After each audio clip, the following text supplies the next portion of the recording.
dahil sa kaliwat kanang kontrobersya sa mga politikong nakikilahok sa mga financial aid. Nakatakdang ipagbawal ng Pangulo ang mga ito na makilahok sa anumang uri ng pamimigay ng ayuda sa publiko.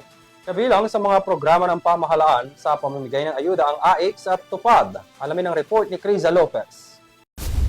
Kasabay ng paglagda ni Pangulong Ferdinand Marcos Jr. ng General Appropriations Act para sa 2026 nitong Lunes, nangako siya na ipagbabawal ang pakikilahok ng mga politiko sa pamimigay ng tulong pinansyal sa mga Pilipino. Anya ng Pangulo, mahigpit na ipatutupad ng kanyang administrasyon ang pagbabawal sa pakikilahok ng mga politiko sa kahit na anong anyo ng pamamahagi ng tulong sa mga Pilipino.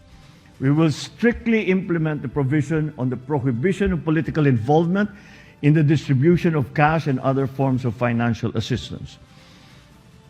Politicians shall be barred from the distribution of any financial aid, and we shall ensure that the support reaches the intended beneficiaries without patronage. Walang bawas, walang kulang. Ang ilan sa mga pinamimigay ng gobyerno na tulong pinansyal ang Assistance to Individuals in Crisis Situations o AIC, tulong panghanap buhay sa ating disadvantaged and displaced workers o TUPAD at Pantawid Pamilyang Pilipino Program o PURPIS, maging ang mga cash grants at pensions para sa mga senior citizens at persons with disabilities o PWDs. Binigyang diin pa ng Pangulo ang dagdag na alokasyon sa ilalim ng Local Government Support Fund na magpapalakas sa mga LGU na makatugon sa pangangailangan, makapagbigay ng hanap buhay at makapagtayo ng ligtas at resilient na komunidad. Enabling them to address local development needs, support livelihoods, and create safe and resilient communities. Samantala sa kabila nito, patuloy na nahaharap ang Pangulo at si First Lady Liza Araneta Marcos sa mga paratang. Ito'y kaugnay na kumakalat ng video na naglalaman ng mga paratang laban sa mag-asawa.